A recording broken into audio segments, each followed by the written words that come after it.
Carl Lewis defied the stopwatch and gravity en route to becoming one of the greatest track and field athletes of all time. Lewis was so dominating during his collegiate career at Houston, in fact.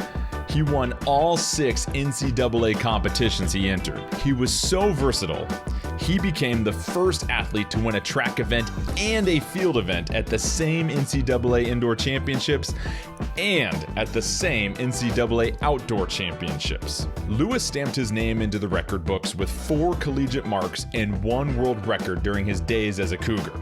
And apparently, he was just getting started, as his Olympic story is one for the ages. They called him King Carl. We call him a Hall of Famer. Let's hear it for Houston's own Carl Lewis. Please welcome to the stage Carl Lewis. And presenting the Hall of Fame medal, Leroy Burrell. As much as Jesse Owens defines this class, you probably defined the last 40 years in track and field.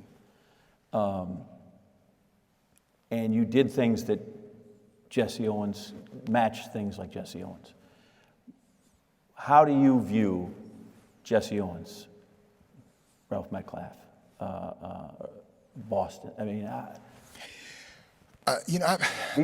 these are your legacy that you come to next. Just special. I mean, I'm sitting here, and I met Jesse Owens when I was young, so I got a chance to hear. And I remember he had an amazing voice, and when he told stories, he was only talking to me. And that's how I felt, because it was so honest. And when you asked earlier what was his thing, he loved children. He really did. He ended his life loving children, and that was an effect on me. We talked about Rod Bilburn when I went to Houston. I was a freshman in college. He was still training there, so I got the chance to see him towards the end of his career. My first team I ever made, I was 17. I met Chandra Cheeseborough was on the team. I was 17 and went to the Pan Am Games. No one wanted to play with me, you know. And so, but they were so kind. And Ralph Boston, I had an article of his on my bulletin board because I respected and admired what he did. So there were so many things that affected me, and I had wonderful parents. The reason I started track is because my mother wanted track and field for girls, and they allowed us to do it. In my first year, it was only girls program, so we couldn't do it. I was only 7. And they said, go into the long jump pit and just act like you're at the beach. And that's the true story. So the first year, my sister and I played in the long jump pit like we were building castles and all that kind of stuff. And that's how it all started. And so I met all these people, and it just, every single one of them had, touched my life in a different way. And to think from like 10th grade, being a 5'5" kid that was 120 pounds, just the number one goal of my life was to be taller than my mother, to 2 years later, being ranked 5th in the world, it was just magical. 2 years at Houston, right? Yeah. Before you decide to go, and I kind of cheat because I heard some of the answer. We talked at lunch today, but like you went to college with a very specific plan of what your career was going to be. Why don't you share that? Well, when I was 17, I knew I wanted to jump farther than Bob Beamon. I wanted to jump 29 feet.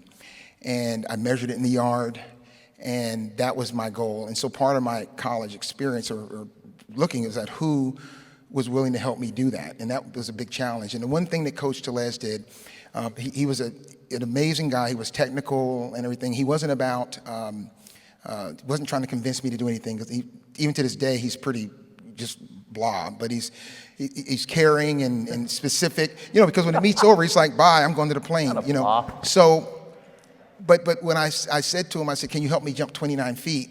And he said, well, let's look at some videotape, so we started looking at tape, and he started showing me things about jumpers. And that's what kind of did it for me, because I wanted to do that. And the first day, this is a true thing, the first day we sat down, when I got to Houston, he said, well, what do you want? And I said, Coach, I've been watching other sports. I want to be like them. And so what I want is I want to be a millionaire, and I never want a real job, and I'm going to do it as a track athlete. And that was it. And he just looked at me. He's like, well, we got a lot of work to do. Well, of course, I didn't know that track made no money, but that was it. I had all these goals and aspirations, And so, but I just learned from people I learned from everyone because I just sucked it. I met Prince and I asked him, what do I do? What's going on? And he's like, just be a star out there. And so anyone I saw, I was just like a sponge. And I didn't make up anything. I just learned everything. Mm-hmm. Well, it's funny you can talk about money because at that time, and we saw it a little if you know the legacy of Pre, and I will be doing the NCAA meet with Dwight Stones. And I know Dwight, I think he's here somewhere. He's here, I saw him. Right, so right back when you guys were like, at that time, money was a crime almost in the sport, right? Like, how'd you overcome that? It was not easy. You know, I mean, basically saying when I came out with the line and I said, well, amateurism was basically glorified slavery, it wasn't very popular. Mm-hmm. And so the thing is, the first thing was overcoming in a broad sense, and I know Dwight will understand the broad sense of the athlete saying we should be happy to get uniforms. And I said, why don't you pay me and I'll buy my own uniforms? Let's do that. And so it was just equality. You know, I watched on TV with the other sports, and I'm like, we're working just as hard.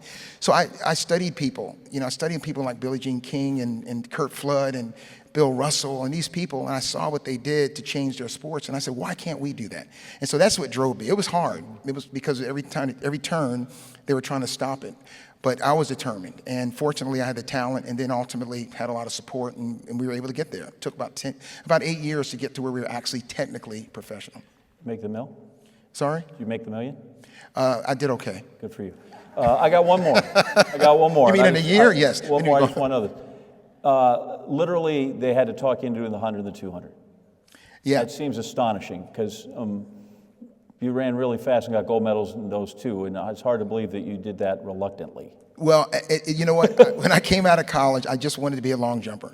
And I wanted to help my team win. And, you know, of course, I went to Houston, which is Southwest Conference. Mm-hmm. And so I was there about 2 months, and I already hated all the other schools. So I came from New Jersey, didn't know anything about these schools, but I became a U of H guy, conference guy right away.